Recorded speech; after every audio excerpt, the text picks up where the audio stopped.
Chhattisgarhi video देखने के लिए हमारे चैनल को सब्सक्राइब करें और दबाएं इस बेल आइकन को, ताकि हमारे वीडियो के नोटिफिकेशन आपके पास पहुंचे सबसे पहले।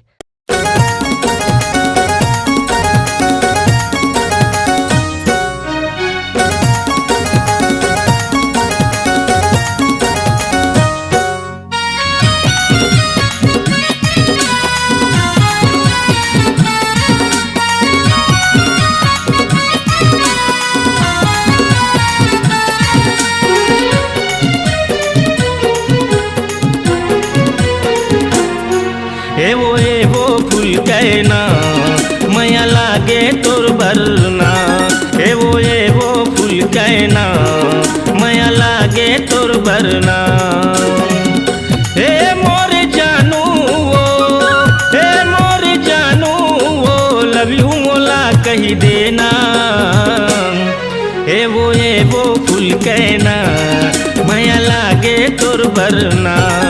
एवो फूल कहना मैया लागे तोर बरना।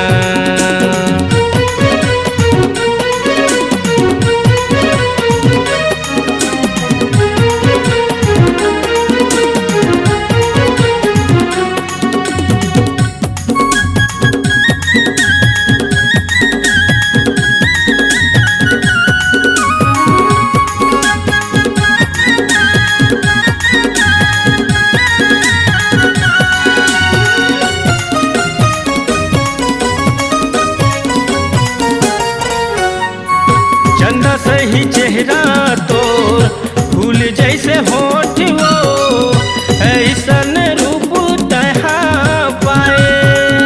खुला खुला बाल है मोर मन बेहाल है, देखे बर तोला मन ललचाए।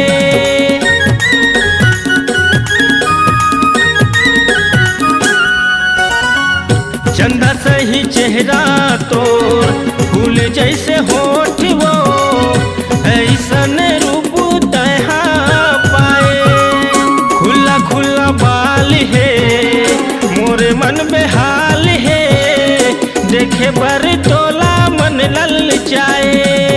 मोर माया के रस ले ले, मोर माया के रस ले ले, गोरी तहूँ थोकिना।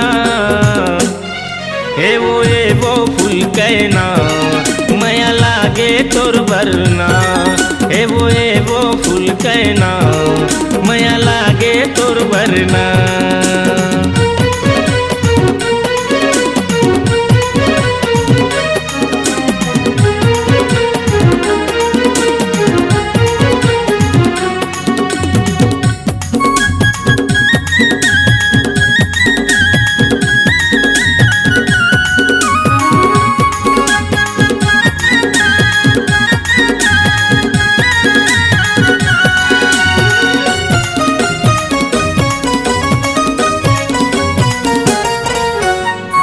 हृदय के कल्पना है गजानन के कहना है, जिंदगी भर तोला नहीं छोड़ा।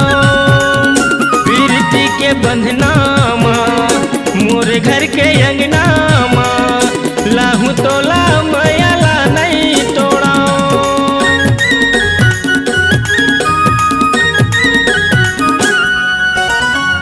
हृदय के कल्पना है गजानन के कहना है, जिंदगी भर तोला नहीं छोड़ा। प्रीति के बंधना माँ मोरे घर के अंगना माँ, लाहू तोला माया ला नहीं तोड़ा। अड़बड़ माया तोर बर है, अड़बड़ माया तोर बर है, कहूँ दिल मोला दे देना। एवो फूल कहना मैया लागे तोर बरना।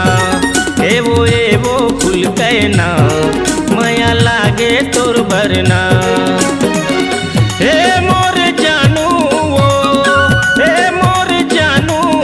वो लव यू मोला कही देना। एवो फूल कहना मैया लागे तोर बरना। एवो फूल कहना मैया लागे तोर बरना। मैया लागे तोर बरना, मैया लागे तोर बरना, माया लागे तोर बरना, माया लागे तोर बरना, माया लागे तोर बरना।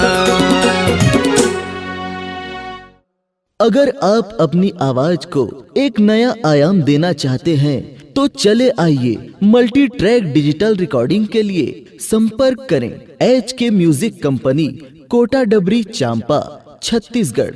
मोबाइल नंबर है 9329238487 और 8085380339।